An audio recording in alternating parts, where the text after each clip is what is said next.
welcome to our first Manly Chats. Yeah. So, Jerome, open-ended to get things started. Why did you start Manly Chats to begin with? I lived on the Northern Beaches, and Manly is very famous in Australia, and it just coincided with me working with men, and I just thought it was a nice synergy, Manly Chats, and so started off that, and then I started interviewing men that have achieved some great things in life, and so that's where it all started. Very, very short and simple, nothing too extravagant. Awesome. So, you mean everything's got to start somewhere. We all know about making a difference in other people's lives, about contribution. The goal for us, to have these conversations is to be able to add value to men out there that are dads who should be running a business or in a high-end professional sort of job where, the stress and the pressures apply. And over time, we're hoping to get some golden nuggets out so that people understand that, similar to organizations for mental health like Living, It Ain't Weak to Speak, it's really an honor to be able to go and talk about things that we just don't address as males that are trying to do the right things with the right integrities and values as being a dad, as a partner, as a husband. Absolutely. So, the interesting part recently, you've rolled out a new program to reignite your mojo. Yeah, reignite your mojo. That's a good one. It's regain your mojo, but reignite. I'll have that one. Tommy the marketer does it again. And I guess the first thing is to understand that, it's something that most men don't think about. Yeah. But they feel it. Yeah, but it's unaddressed feelings, isn't it? Oh, tell me about it. I mean, those negative drivers that we have, shame, guilt, embarrassment, they are stronger drivers than the drivers of failure are much, much stronger than the drivers of success, and that's it takes immense courage, and when we talk about balance, everything is balance. So when we live more in fear and we don't balance it out with courage, we come out of balance with ourselves. Fear is a necessity in life, and so is courage, but we seem to have encouraged our fear more to drive our decision making than courage, and it's we're out of balance, buddy. And what do you think's happened in the last couple of years with the pandemic and so forth affecting work-life balance and I guess the roles that we're playing as individuals and as people that support the family? What are the most common things that you're seeing in men right now that would be good to build some awareness for the people that are listening today? Yeah, it's a great question, Tommy. And I think it comes back to attitude. Yeah, everything comes back to attitude, and an event doesn't define us. Brian Tracy, I think, spoke about, not Brian Tracy, one of the other gurus. An event doesn't define us. It's our response to an event that defines the outcome. So, working with you through COVID, I spent a lot of time working with you, and you helped me with productivity apps. You helped me with online marketing apps to build my website and to go in and edit quickly and things like that. So my attitude is this is a great opportunity to grow. Yeah, I'm at home a lot. Where can I go and educate myself to become a better man? So my attitude to an event was to grow through it. A lot of people's attitude was to probably go into more of a negative headspace and blame the government, blame the council, blame X, Y, and Z, blame the health industry, blame this. Spent so much time talking about COVID and what's not being done to help the world, was I actually switched off all the news, spent time working with you, and I came out of COVID and I got to buy a brand new car outright. Nice. Do you know what I mean? So it's never the event. And working with elite athletes from Some of them who got injured thought it was the end of the world, and some of them who got injured actually thought about their performance and how they could improve better, and they watched games and they became more scientific about their approach to the game, and they actually grew through their injury. That's attitude. So it wasn't the injury that caused it, it was their attitude to the injury. Does that make sense? It definitely is. It sure does. It's that whole notion of like the transitional shift in the last 6 months, and I guess like, you know, how things have taken their toll with the continuity. Most of us are not used to having things that actually shake up our lives as much as it has. You know, we've been really fortunate to be working in an industry where working remote is, and being able to do like video chats and so forth is great. A lot of guys that I know that had to go back to work from home or have work stop, businesses taking a bit of a tumble in hospitality, and how that reflects back to their family. You know, with some of them having partners having to re-engage the workforce, having supplementary income to come in. At all of those times, they're starting to think more about survival and how they were going to get out of it towards this, like, you know, last 3 to 6 months, as an example. Throughout all of that, a lot of relationships have been strained. But for a lot of guys that are out there, it feels like it's still that taboo thing to talk about. How do we help our mates? Sort of like if we see a situation like that, what are some things that we can do to like, you know, perhaps start being there for your peer group? It's so true what you said, Tommy. And it's important because not all of us are blessed to be into personal development or, you know, have a background in sports psychology, working with elite athletes. They're elite. The reason the word is elite is because they are elite, so they're not the norm. And most of the demographic is the norm, you know. So the only way you've got to shift someone's mindset straight away.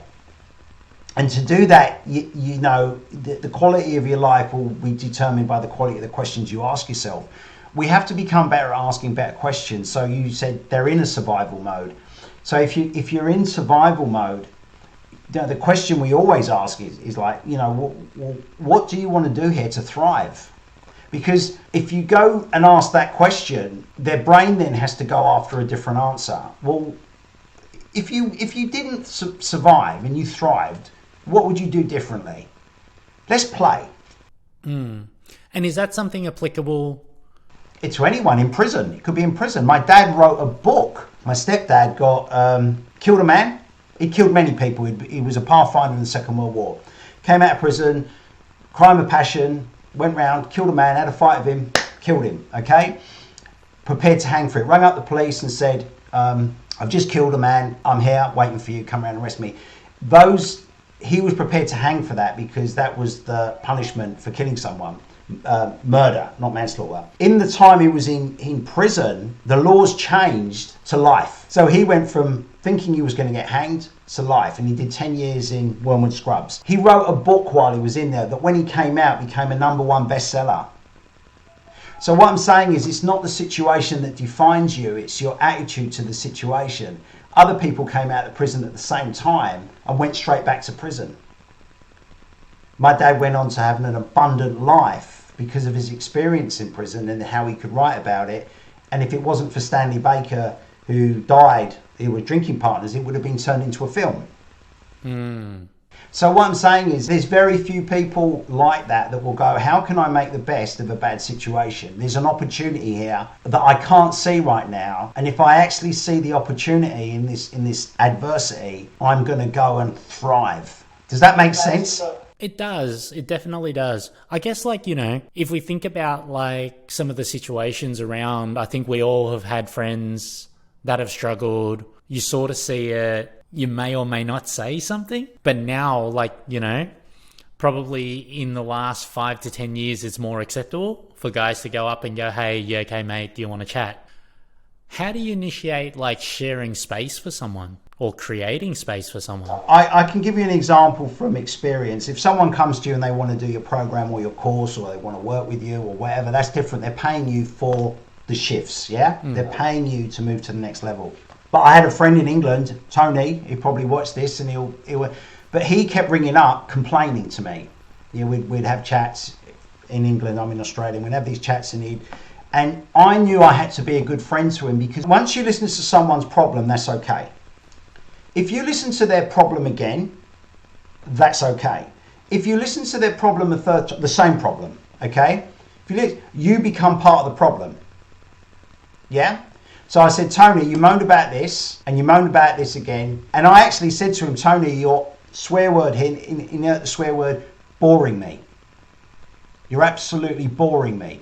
Next time we have a conversation, come back and tell me how you solved it, or don't ring me at all. Yeah. Because you have to draw a boundary for them to go. And he rang up and he said, that was the best thing you ever done for me, because you stopped me in my tracks. Yeah, because it's one of those things where the first time you're addressing it to yourself or saying it out aloud, you're sort of sharing it, and then there's a pivotal point where does that become the awareness of the challenge? What I'm thinking is, say you're that guy and you've been through something terrible and it's happened a couple of times, and that's the story that you start telling.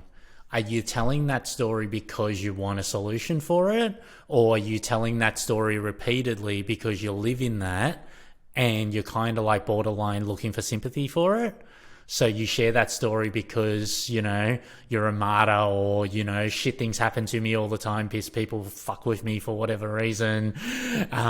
People just have bad business relationships and so forth, and they expect that to always be their story. But then if you never do anything about it, to go from that, hey, I acknowledge that this is happening, next time someone has that same kind of behavior towards me, that is not good enough, so then I don't repeat that same reactive action.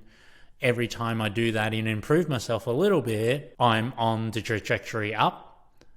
But whereas your example before about if you're sharing the same story with your mate 3 times, you're just after your mate going, hey mate, you want to go out to the pub and just drown your sorrows? Or, what can I do for you? Oh, it's all just shit, And I think you're keeping them in their limiting beliefs.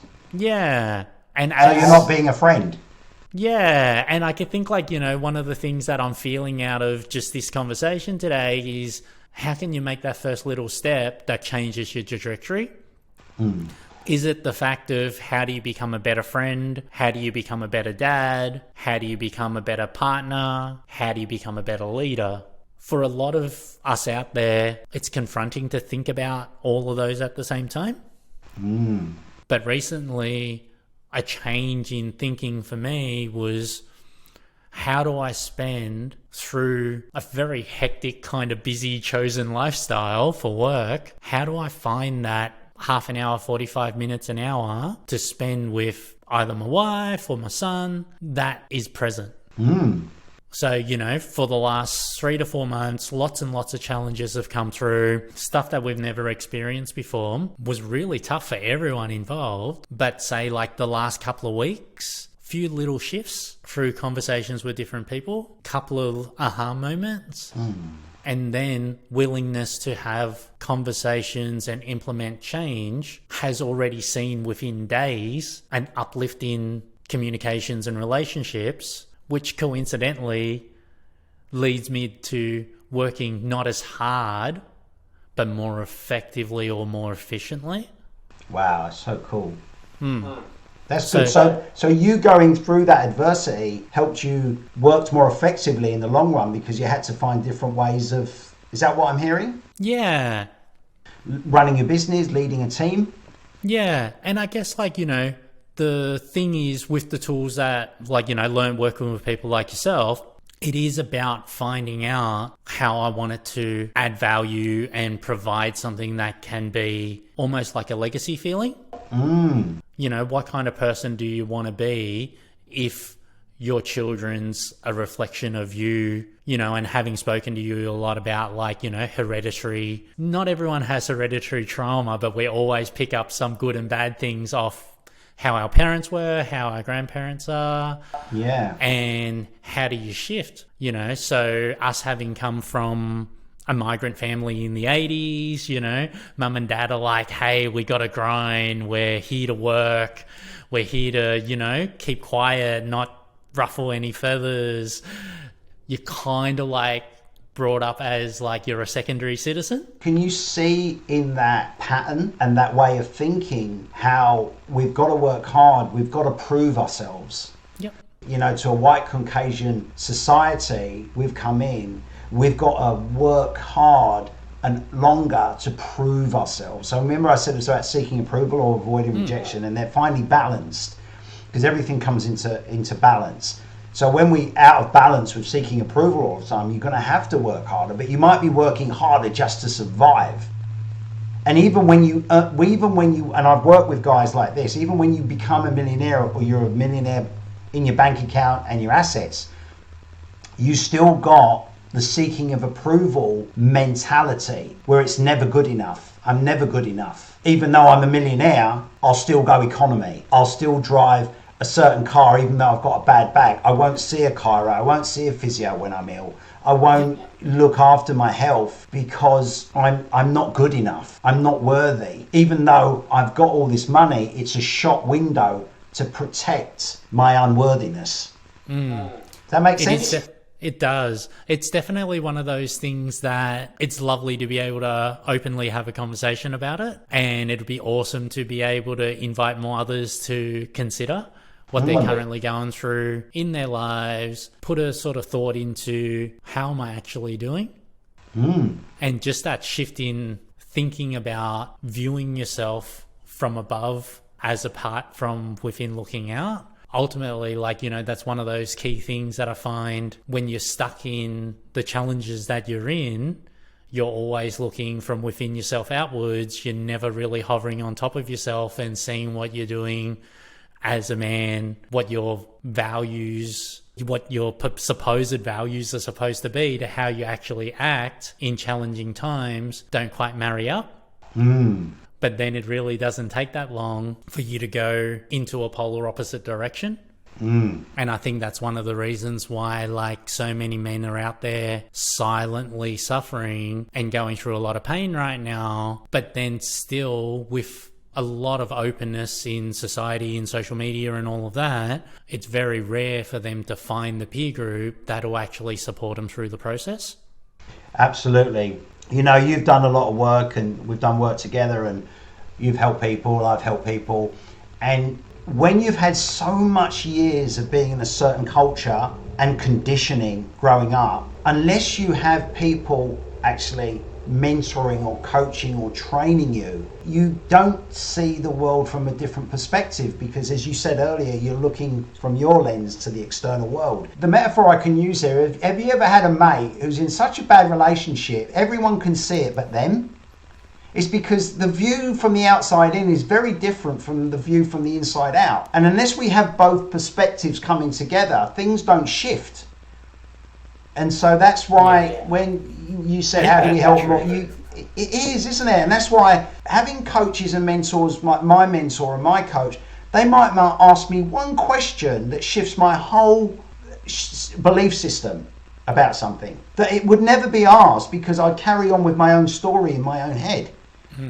And it's not until a man has that space or a woman where you sit down and you actually go with someone that you know is going to be the right person for you based on your journey in life. If you're not being asked certain questions that you can't ask yourself, you cannot open up the window to who you really are. Yeah, that's so cool. I like that a lot. Yeah, it's massive. It's massive. Yeah. So I guess that's a good ending story for our first chat. What's a takeaway that you can give the guys out there that have actually gone through the last 10 minutes or so of listening to us having a chat about guy stuff? What's a little takeaway that you could give away to them? I think just what we spoke about, Tommy, is attitude. What's your attitude to the problem? What's your attitude to adversity? Really thinking. You said something there about, questioning what we do, but sometimes to sit there and go, why am I actually doing this? sometimes stop and go, why am I actually doing this, before you go so far down the path you can't come back and start again. It's like, why am I doing this? Check in with yourself. Why am I doing this? And is there a better way to do it, that I can improve my well-being? And I love the word you said, effective. Is there a better way to do this, where my vibration levels rise and I actually am more effective? Love it. I think that's a great takeaway for everyone out there. I know I got a lot out of this conversation. And me, buddy. Yeah, look forward to the next one. Yeah, absolutely. Yeah. So, Manly Chats, here we go. Stay blessed. Great conversation. Love it.